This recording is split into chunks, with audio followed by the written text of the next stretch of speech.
ନମସ୍କାର ବନ୍ଧୁଗଣ। ତ ଆପଣମାନେ କେବେ ଚିନ୍ତା କରିଛନ୍ତି କି ଯେ ଅସଫଳତା ପଛର ସବୁଠାରୁ ବଡ଼ କାରଣ କ'ଣ ଅଟେ? ତ ଆଜିର ଭିଡ଼ିଓରେ ମୁଁ ଆପଣଙ୍କୁ ଜଣାଇବି ଯେ ନିଜ ଲକ୍ଷ୍ୟ ଉପରେ କେମିତି ଫୋକସ୍ ଦେବେ। କାହିଁକି ନା ନିଜ ଲକ୍ଷ୍ୟ ଉପରେ ଫୋକସ୍ ରଖିଲେ ହିଁ ଆପଣ ଆଗକୁ ଯାଇପାରିବେ। ଆଉ ଗୋଟିଏ କଥା ସାଙ୍ଗମାନେ, ଯେ ଅସଫଳତାର କିଛି ତ ଉନ୍ନତି ହିଁ ନାହିଁ।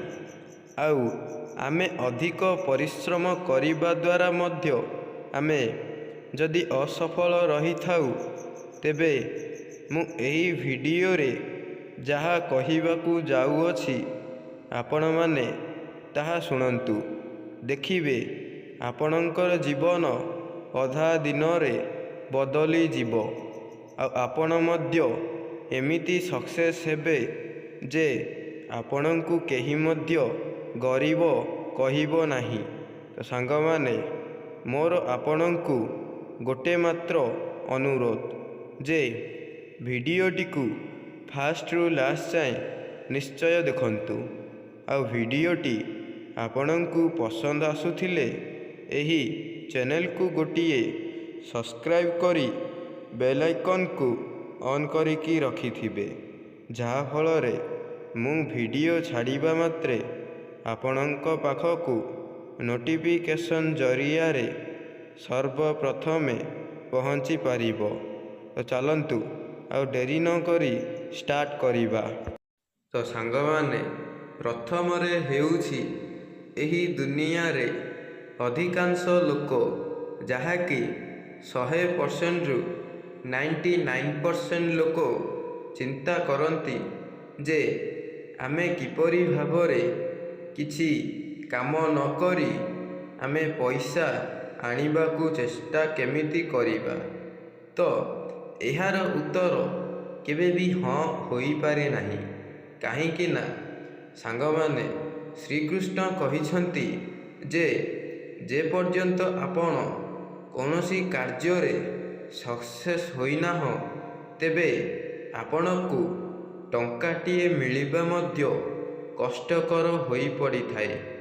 ତ ଏଥିରୁ କେବଳ ଗୋଟିଏ କଥା ଶିଖନ୍ତୁ ଯେ କଷ୍ଟ କରିଲେ ହିଁ କୃଷ୍ଣ ମିଳିଥାଏ, ନଚେତ୍ କେବେ ମଧ୍ୟ ଆମକୁ କୃଷ୍ଣ ମିଳିନଥାଏ। ତେଣୁ ଆପଣଙ୍କ ଜୀବନରେ ଆପଣ ଯଦି ନିଜ ଲକ୍ଷ୍ୟ ଉପରେ ଫୋକସ୍ ରଖି କୌଣସି ଏକ କାର୍ଯ୍ୟରେ ସକ୍ସେସ୍ ହେବାକୁ ଯାଉଛନ୍ତି, ତେବେ ଆପଣଙ୍କ ମନରେ ଗୋଟିଏ ଚିନ୍ତାଧାରା ରହିବା ନିହାତି ଆବଶ୍ୟକ ଅଟେ। ଆଉ ସେହି ଚିନ୍ତାଧାରା ହେଉଛି ଯେ ମୁଁ ସେହି କାମ ପ୍ରତି ଏମିତି ଧ୍ୟାନ ରଖିବି ଯେ ସେହି କାମରେ କୌଣସି ବ୍ୟକ୍ତି ସକ୍ସେସ୍ ନହେଲେ ମଧ୍ୟ ମୁଁ ନିଶ୍ଚୟ ସକ୍ସେସ୍ ହେବି। ସାଙ୍ଗମାନେ, ଏହି ଦୁନିଆ ଲୋକ ତୁମକୁ କେବେ ମଧ୍ୟ ଉନ୍ନତି କରିବାକୁ ଦେବେ ନାହିଁ। ସେମାନେ ତ ତାଙ୍କ ଜୀବନରେ ଉନ୍ନତି କରିବେ ନାହିଁ କି ଅନ୍ୟ ଲୋକଙ୍କ ଦାଉ ଦେଖିଲେ ମଧ୍ୟ ସେମାନେ ସମ୍ଭାଳି ପାରନ୍ତି ନାହିଁ। ତେଣୁ ଆପଣ ସକ୍ସେସ୍ ହେବାକୁ ଚାହୁଁଥିଲେ ଆପଣଙ୍କୁ କେହି ମଧ୍ୟ ରୋକିପାରିବେ ନାହିଁ। ସାଙ୍ଗମାନେ, ସବୁବେଳେ ମନେ ରଖନ୍ତୁ ଯେ ଲୋକମାନଙ୍କ କଥା ଶୁଣିକି ଯଦି ଆପଣ କୌଣସି ଏକ କାମରେ ଓହରି ଯାଉଛନ୍ତି ବା ହାରି ଯାଉଛନ୍ତି, ତେବେ ତାହା ଆପଣଙ୍କ ପ୍ରତି ବହୁତ ବଡ଼ ଭୁଲ ହୋଇଥାଏ। କାହିଁକି ନା ଲୋକମାନେ ହେଉଛନ୍ତି ଆମ ପରି ଏକ ଶତ୍ରୁ, ଯାହାକି ସେମାନେ ଆମ ପଛେ ପଛେ କେବଳ ଗୋଡ଼ ଝିକିବାକୁ ହିଁ ଥାଆନ୍ତି।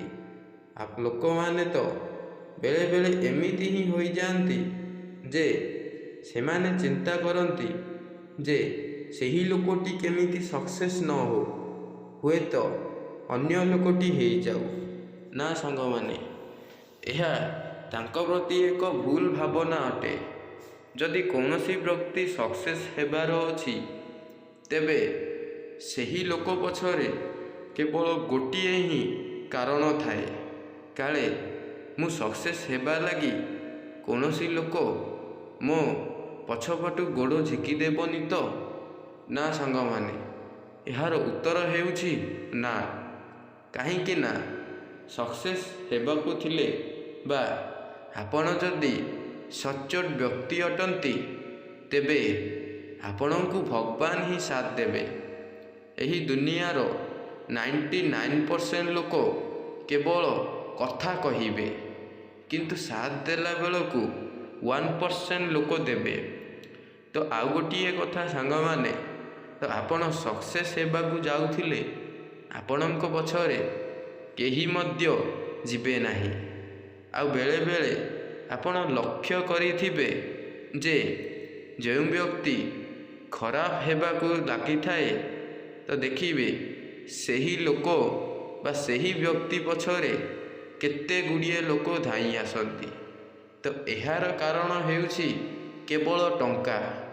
ଟଙ୍କା ନଥିଲେ ଏହି ଦୁନିଆ ହିଁ ଆମକୁ ଗରିବ ବୋଲି ବିବେଚନା କରିଥାଏ।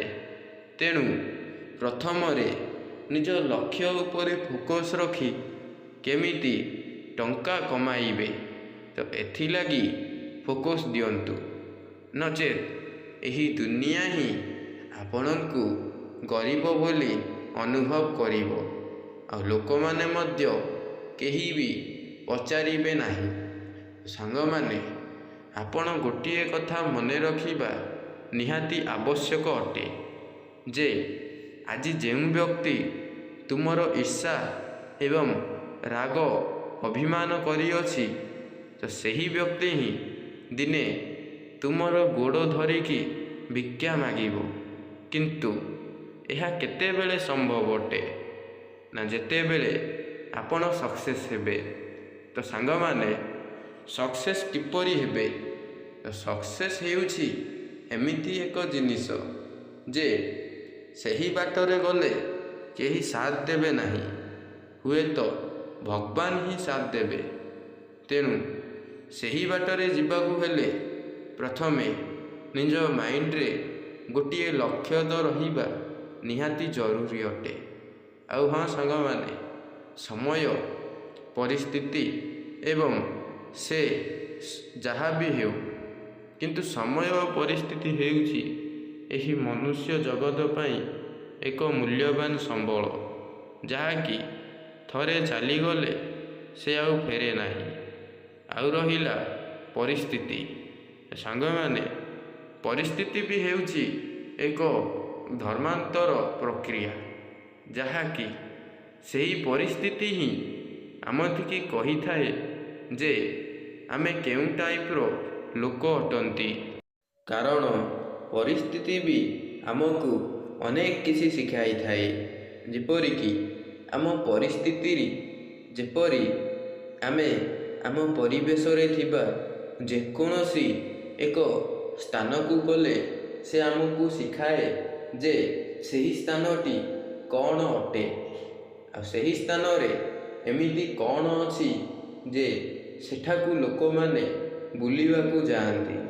ତ ସାଙ୍ଗମାନେ, ପରିସ୍ଥିତି ବି ଗୋଟିଏ ଜିନିଷ ପରି ହୋଇଥାଏ। ନା ତା'ର ନାମ ଥାଏ, ନା ତା'ର ଜ୍ଞାନ ଥାଏ।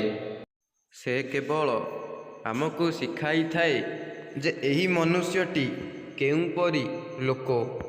ତ ଏହାର ଗୋଟିଏ ଏକ୍ଜାମ୍ପଲ୍ ମୁଁ ଦେଉଛି, ଯାହାକି ତାହା ଆପଣଙ୍କ ଜୀବନ ମଧ୍ୟ ବଦଳାଇ ଦେବ। ସେହି ଏକ୍ଜାମ୍ପଲ୍ଟି ହେଉଛି, ଥରେ ଏକ ଶିଷ୍ୟ ଆଉ ଗୋଟିଏ ଗୁରୁ ଗୋଟିଏ ଗାଁରେ ବାସ କରୁଥିଲେ। ତ ହଠାତ୍ ଶିଷ୍ୟ ଜଣଙ୍କ ଯାଇକି ଗୁରୁକୁ ପଚାରିଲେ ଯେ ଗୁରୁ, ଆଉ ମୋର କାହିଁକି ପାଠରେ ମନେ ରହୁନାହିଁ? ଆଉ ଗୁରୁ ମଧ୍ୟ ସେହି ଶିଷ୍ୟ ଜଣଙ୍କ କଥାରେ ସନ୍ତୁଷ୍ଟ ହୋଇ ସେ ତାଙ୍କ ଉତ୍ତରରେ କହିଥିଲେ କି ଯେ ଶିଷ୍ୟ, ଆପଣ ପାଠ ପଢ଼ିଲା ବେଳେ ଆପଣ କୌଣସି କଥା ମାଇଣ୍ଡକୁ ନେଇକି ପଢ଼ୁଛନ୍ତି କି? ତାହାଙ୍କର ଉତ୍ତରରେ ବା ଶିଷ୍ୟ ଜଣକ କହିଲେ ଯେ ହଁ ଗୁରୁ, ମୁଁ ସେହିପରି ହିଁ ପଢ଼େ। ତ ଗୁରୁଜଣକ କହିଲେ, ନା, ଏହା ଏକ ପଢ଼ିବାକୁ କୁହାଯାଏନି। ତ ସାଙ୍ଗମାନେ, ଏହାକୁ କେବଳ ଏକ ଫେସଲେସ୍ ମାଇଣ୍ଡ ବୋଲି କୁହାଯାଏ। କାହିଁକି ନା ଆମେ ପଢ଼ିଲା ବେଳେ କୌଣସି କଥା ଭାବିବା ଉଚିତ ନୁହେଁ ଯାହାକି ଆମ ସକ୍ସେସ୍ ହେବାର ଏକ ଭୁଲ ନିୟମ ଦେଖାଏ। ଠିକ୍ ସେହିପରି ଆମେ ଗୋଟିଏ କାର୍ଯ୍ୟ ଯଦି କରିବାକୁ ଯାଉଛନ୍ତି, ତେବେ ସେହି କାର୍ଯ୍ୟଟି କେଉଁପରି ଅଟେ ଆଉ ସେହି କାର୍ଯ୍ୟକୁ ଆମେ କିପରି ଯିବା, କ'ଣ କରିବା, ତ ସେହି କାର୍ଯ୍ୟ ପ୍ରତି ହିଁ ଆପଣ ଲକ୍ଷ୍ୟ ବା ଫୋକସ୍ ରଖି ହିଁ ସେହି କାର୍ଯ୍ୟଟି କଲେ ଆପଣ ନିହାତି ଭାବରେ ଉନ୍ନତି ସାଧନ କରିବେ। ତ ସାଙ୍ଗମାନେ, ଆଜିର ଏହି ଭିଡ଼ିଓଟି ଯାହାକି ନିଜର ଲକ୍ଷ୍ୟ ଉପରେ କେମିତି ଫୋକସ୍ ରଖିବେ ଯାହାଫଳରେ ଲୋକମାନେ ଆପଣଙ୍କୁ ରେସ୍ପେକ୍ଟ ଦେବାକୁ ଲାଗିବେ ଆଉ ଏହି ଦୁନିଆ ମଧ୍ୟ ଆପଣଙ୍କୁ ମୁଣ୍ଡ ଉପରେ ବସାଇବାକୁ ଲାଗିବ। ତ ଆଜିର ଭିଡ଼ିଓଟି ଏଇଠି ମୁଁ ଶେଷ କରୁଛି। ପୁଣି ଦେଖା ହେବା ଆଉ ଗୋଟିଏ ନ୍ୟୁ ଭିଡ଼ିଓରେ। ତ ସେତିକି ପର୍ଯ୍ୟନ୍ତ ମୁଁ ରହୁଛି। ଆପଣଙ୍କୁ ଅଶେଷ ଅଶେଷ ଧନ୍ୟବାଦ ସାଙ୍ଗମାନେ। ଆଉ ହଁ, ଭିଡ଼ିଓଟିକୁ ବହୁତ ସାରା ଭଲ ପାଇବା ଦିଅନ୍ତୁ। ଆଉ ଆପଣଙ୍କୁ କେଉଁ ଟାଇପ୍ର ଭିଡ଼ିଓ ଦରକାର ମୋତେ କମେଣ୍ଟ କରି ଜଣାନ୍ତୁ। ଆଉ ମୁଁ ଚେଷ୍ଟା କରିବି ଯେ ମୁଁ ସେହି ଭିଡ଼ିଓ କିପରି ଆଣିବି। ବାସ୍ ଖାଲି ଆପଣମାନଙ୍କ ଭଲ ପାଇବା ଦରକାର। ଜୟ ଜଗନ୍ନାଥ।